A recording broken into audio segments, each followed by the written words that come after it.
No price talk and no Lambos. This is not another crypto podcast. Welcome to Ignition. I'm your host, Jillian, and each week we will be looking at the problems solved by blockchain. I'll be going deep with the people building the apps and communities which are changing the world around us. Hello and welcome to the EOS Dublin podcast, Ignition, with me, Jillian Gotzel.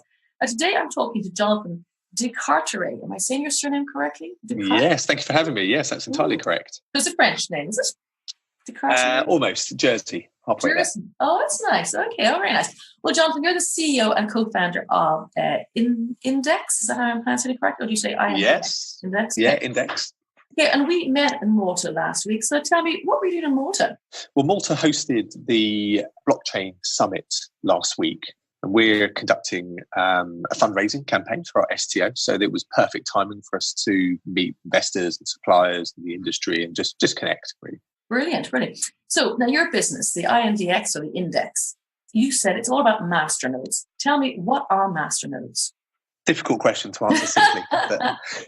but the best way we try to get that into people's minds is you can see masternodes as like the next generation of Bitcoin mining. But they don't require these huge computers consuming lots of electricity, but instead they require you to stake a deposit in the native currency of whatever network you're verifying transactions on. And just like mining, once they're up and running, they generate really good yields, somewhere between 10 to 50%. So it's like a proof of stake. Exactly. Technically, it's a tier 2 bonded validator. Wow. And what we do is we found that trying to set up one of these masternodes could be quite tricky, technically choosing which one and keeping them running.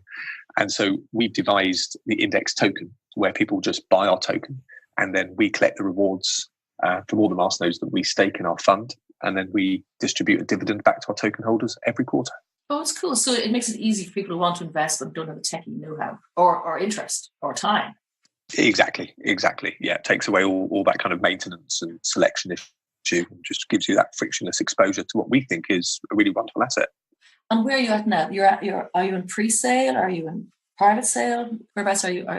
Project? Well, we opened up. We raised $1 million this time last year to build out the MVP, and that's all been delivered. Cool. The STO starts on June the 1st, so more as a kind of marketing instrument, just to kind of drive awareness. We released a very small pre-sale amount, and that sold out very quickly within 48 hours. Wow. So we're feeling really bullish that investor market has finally come back into crypto, and that people are feeling more optimistic. Your timing is excellent. I mean, it's nifty that you raised $1 million last year, so that allowed you to build the MVP. And so the crypto winter's been very good to you in some ways, isn't it? Or the crypto spring, I should say. The timing is super. It was good. It was time to hunker down, which was perfect for the stage we were at, which was kind of developing tech and not being too much concerned with fundraising. And actually, we looked at lots of analysis and found that typically when Bitcoin has reached an all-time high, it takes 18 months for it to kind of build up towards the next one. So we pegged May, June as being a good time to start kind of raising the investment drum for us. Your timing is very good. So you have a form in technical startups. You're the founder and CEO of Switch Media, the fastest growing company in the UK, no less. That's pretty cool. So tell me about some of your previous roles. Well, Switch was probably the most interesting one because it was an idea that I designed after a regulatory change in the UK. And day one, it was me, a laptop and a phone. And I was able to build that for a high growth business and make a successful exit. And so kind of having that experience of trying to manage and keep all those plates spinning through a very kind of frenetic period has put me in a good position with other businesses.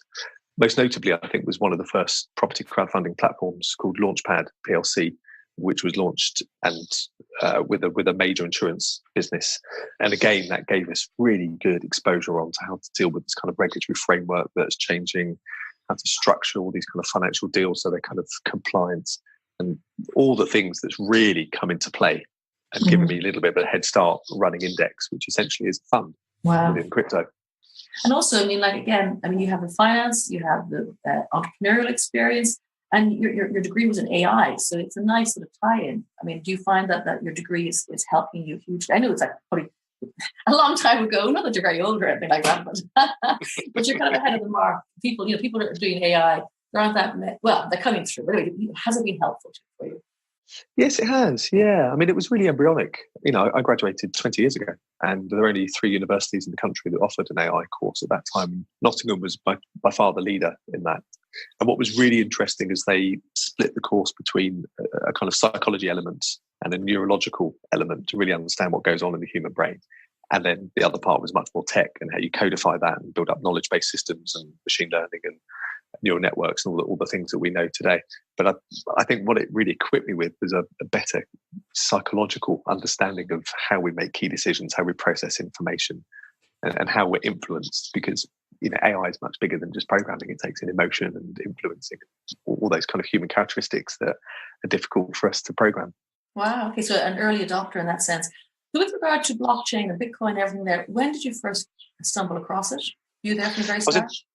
I was there in 2014, and I remember the night. I was in the Cotswolds with a dear friend of mine, New Year's Eve in a pub, and she just read a really interesting article about Bitcoin and cornered me for the whole evening to explain to me, this combination between Austrian physics and cryptology and digitizing what is electronic kind of cash value system. And I was absolutely just bowled over by how clever it was. And it was soon after that I started taking investment. Wow. And then because this is the EOS podcast, do you have any thoughts on EOS as a blockchain? Lots of thoughts. I think it's really interesting and necessary for this industry to have some really big industry leaders that give it the stature and the momentum that we need.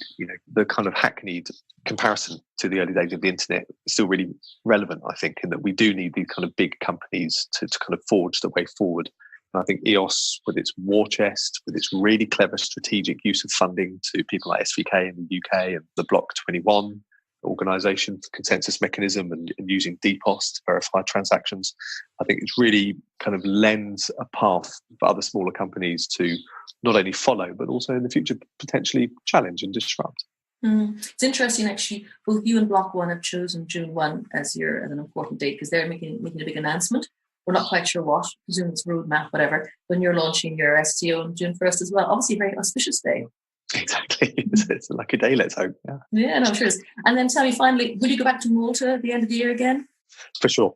I mean, we spent 3 very frenetic days in Malta, obviously, where I met you, obviously, very gratefully. And it was just a phenomenal experience for us. The energy and the backdrop and the setting were absolutely perfect. So we'll be there. I'll be there too. Woo, can't wait. And this time I'm staying for the pool party and the cruises that I had to leave early last week. I'm staying for the parties. Oh dear. So thank you so much for the time today, Jonathan DeCarteret. Very nice name. CEO and co-founder of INDX, and we look forward to following your progress on June 1st. My pleasure. Thank you very much for having me.